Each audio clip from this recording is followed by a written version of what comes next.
Crystools TV.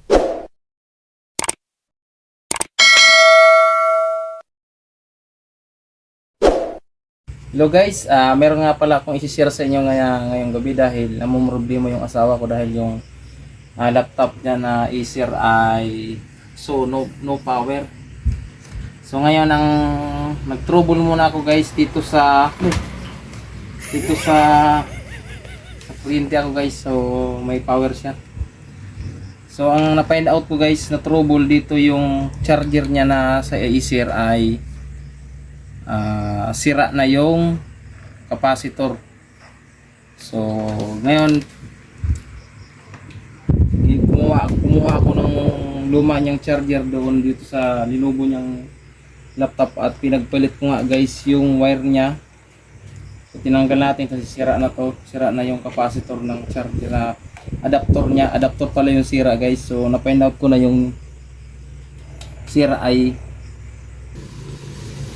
mag-tester nitong ano. So nakalagay po dito sa guys sa capacitor ay 47 UF 400 volts. So pag tinest mo siya, ang gagawin mo guys ay isi-set mo sa UF. So select natin guys, select.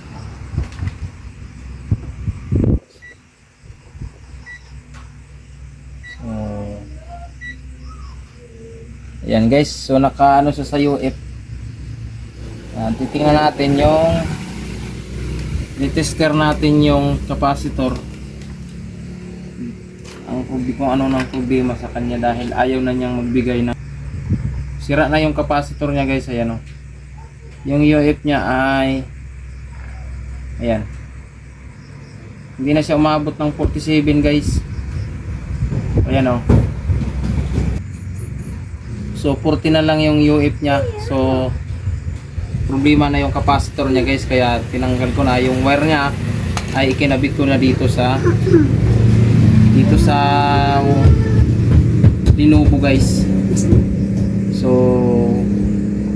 guys, titester na natin yung kung may voltahe ba na lumalabas dahil ito yung original na charger ng Lenovo. So kinuha natin para ipalit natin dito sa nasirang adapter ng Acer. So mahinang klase yung adapter. So pinalitan natin yung sa Lenovo. Napakaganda ng ano ng Lenovo charger o adapter. So ngayon iti-test natin yung output na nanggaling dito.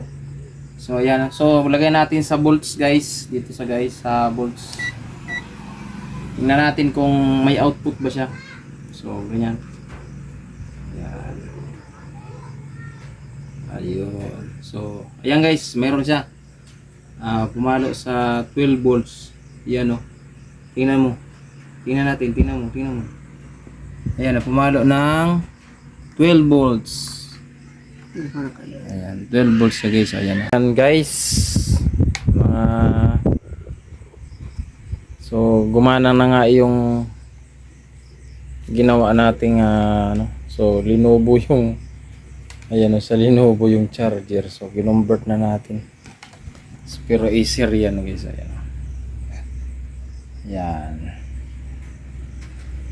At ngayon gumagana na siya. So natin.